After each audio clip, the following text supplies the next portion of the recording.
جب خالد بن ولید مسلمان ہوئے نا تو کافروں نے اب ان کو تانا دینا شروع کر دیا کہ اس نے وہ دین قبول کر لیا ہے جس کی جو ٹیکسٹ بک ہے اس میں اس کے باپ کے بارے میں اتنی سخت باتیں موجود ہیں، تو یہ کیسے تلاوت کرے گا ان آیات کی؟ تو سیدنا سالم جو بخاری مسلم میں آتا ہے 4 بندوں سے قرآن سیکھو، ان میں سے ایک ابن مسعود بھی ہیں، ابی ابن کعب بھی ہیں اور سالم بھی ہیں۔ یہ یعنی ینگ سے نوجوان تھے، ان کے پاس حضرت خالد بن ولید آتے ہیں اور کہتے ہیں مجھے قرآن سکھاؤ۔ یار اسلام بڑوں بڑوں کی اکڑ توڑ دیتا ہے، یہ عرب کے لوگ یہ غلاموں کو تو جوتی کے برابر نہیں سمجھتے تھے، اور کدھر اسلام ہے کہ وہ ایک غلام زادے سے کہہ رہے ہیں کہ مجھے یار قرآن سکھاؤ۔ تو انہوں نے کہا ٹھیک ہے، انہوں نے کہا سب سے پہلے مجھے وہ آیات سکھاؤ جو میرے باپ کے بارے میں نازل۔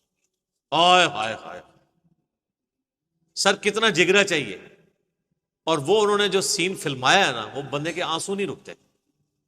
آپ اگر عمر سیریز میں وہ دیکھ لیں کہ کیا کیفیت ان کے اوپر طاری ہوتی ہے، کتنا ان کو پسینہ طاری ہو جاتا ہے۔ یار آپ ذرا امیجن کریں نا کہ ہم میں سے کسی کے ماں باپ کے بارے میں قرآن میں آیات ہوں کہ اللہ تعالیٰ فرمائے کہ اس کو ہم عنقریب دوزخ کے اندر جھونکیں گے جہاں وہ نہ زندوں میں ہوگا نہ مردوں میں، اور یہ کہنے والا اس کائنات کا مالک ہو جس کے اوپر کسی کی دھونس نہ چل سکتی، جس کا فیصلہ کوئی ریورٹ نہ کر سکتا، تو اس بندے کی کیا کیفیت ہوگی۔ اب وہ آیات شروع ہو رہی ہیں، اب آپ کو ان آیات کے اندر درد جو محسوس ہوگا نا وہ اس ساری گفتگو کے بعد آپ فیل کریں گے اس کو۔ ذرنی ومن خلقت وحیدا، اے نبی چھوڑ دیں اس کو جس کو ہم نے اکیلا پیدا کیا تھا، یعنی یہ اکیلا پیدا ہوا تھا لیکن اس کی آج یہ جرت، سورۃ القلم میں آتا ہے نا اس کے بارے میں، اکیلا تھا اور اللہ نے اس کو اتنا نوازا۔ کیسے؟ وجعلت له مالا ممدودا، ہم نے اس کو مال کثیر دیا، وبنین شہودا، اور کتنے بیٹے دیے جو ہر وقت اس کی نظروں کے سامنے رہتے ہیں۔ قبائلی سسٹم میں بیٹوں کی بڑی اہمیت ہوتی تھی نا، جس کے جتنے 5 بیٹے تھے اس کے تو وہ بڑا ایک سمجھا جاتا تھا کہ جی جناب بھی بڑی مضبوط بندہ ہے۔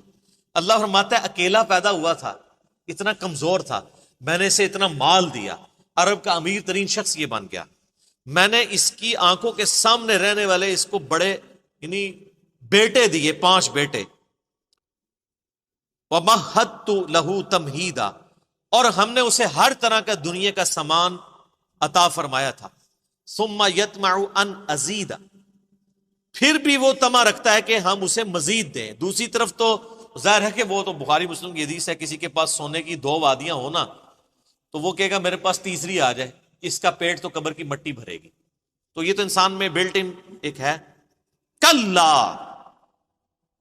ہرگز نہیں، یہ وہی ہے نا، انہ کان لآیاتنا عنیدا، یہ ہماری آیات کا سخت دشمن ہے۔ سأرہقہ صعودا، میں عنقریب اسے مجبور کروں گا کہ یہ وہ کٹھن چڑھائی چڑھے، یعنی دوزخ کے اندر۔ آپ کو پتا دوزخ میں چند عذابات یہ بھی ہیں کہ پہاڑ کے اوپر چڑھایا جائے گا۔ سخت گرمیوں میں سر سیڑھیاں چڑھنا مشکل ہو جاتی ہیں، اور اگر کسی کو یہ سزا دے دی جائے کہ سخت گرمیوں میں اس نے 2-3 کلومیٹر اونچا پہاڑ سر کرنا ہے، تو یہ کتنا بڑا عذاب ہے۔ عنقریب ہم اسے چڑھائی پہ چڑھائیں گے۔ انہ فکر وقدر، بے شک اس نے غور کیا اور ایک دماغ سے کوئی بات طے کر لی۔ فقتل کیف قدر، اس پہ پھٹکار ہو اس نے کیسا دماغ لڑایا اپنا۔ ثم قتل کیف قدر، پھر اس پہ پھٹکار ہو اللہ کی طرف سے، یہ برباد ہو جائے اس نے کیسی بری بات سوچی۔ یعنی اس کے دل نے بھی گواہی دے دی تھی کہ یہ پیغمبر ہے، پھر بھی اس نے جان بوجھ کے اپنی چودراہٹ قائم رکھنے کے لیے کیسے دماغ میں پلان تیار کیے۔ ثم نظر، پھر اس نے نظر اٹھا کے دیکھی۔ ثم عبس وبصر، اس کے بعد اس نے تیوری چڑھائی اور ترش رو ہوا۔ ثم ادبر واستکبر، پھر اس نے پیٹھ پھیری اور غرور کیا۔ یہ اس کی ساری ایکٹنگ جو کچھ اس نے کی ہے نا اس مجلس کے اندر، یہ صحیح آپ کو پتہ ہی ہے نا، یہ نعت خوان بھی جو بڑے بڑے ہوتے ہیں نا ان کو بھی آپ دیکھیں اسپیکر میں آ کے تھوڑی تھوڑی دیر بعد کر رہے ہوتے ہیں، کبھی کچھ نکال رہے ہوتے ہیں کہ اپنا تھوڑا روپ ڈالنے کے لیے۔ علماء کے ہاں بھی آپ کو نظر آئے گا جو بڑے بڑے ہیں نا ان کی خاص قسم کے وہ ذرا سا ایسے کرتے ہیں تو ایک ساتھ بندہ رومال لے کے آ جاتا ہے۔ ٹھیک ہے نا, تھوڑی ایکٹنگ اور پھر تھوڑا سا کتاب پڑھی ہے تو وہ اینک تھوڑی سی ایسے کر لی ہے, ایسے کر کے سائڈ پہ کر لی ہے, پھر ایسے کر کے ایسے یہ جو سٹائل ہوتے ہیں نا صرف اپنا علمی روب جھاڑنے کے لیے, یہ سارے کام وہ بھی کر رہا تھا تو اللہ تعالیٰ نے اس کو نقل کیا ہے کہ کبھی یوں کرتا ہے, یوں دیکھتا ہے, جیسے بڑا فلاسفر ہے ان کو بڑی وڈی گال کرنے لگا تھا, وہ کڈی کے گال ہے انہیں وہ دیکھ لو تسی. فقال ان هذا الا سحر یؤثر, ہاں یہ کہہ سکتے ہو یہ جادو ہے جو پچھڑوں سے چلتا آ رہا ہے. ان هذا الا قول البشر, یہ تو نہیں ہے مگر ایک انسان کا ہی کلام ہے. سأصلیہ سقر, ان قریب میں اسے جہنم میں جھونکوں گا. وما ادراک ما سقر, تمہیں کیا سمجھ گئے جہنم کیا ہے, یہ جہنم کی آگ کیسی ہے. لا تبقی ولا تذر, نہ باقی رکھے اور نہ ہی چھوڑے.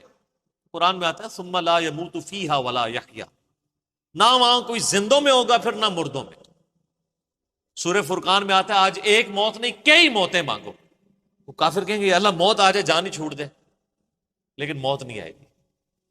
اللہم اجرنا من النار, اللہم اجرنا من النار, اللہم اجرنا من النار, آمین. اللہم من احییتہ منا فاحیہ علی الاسلام ومن توفیتہ منا فتوفہ علی الایمان.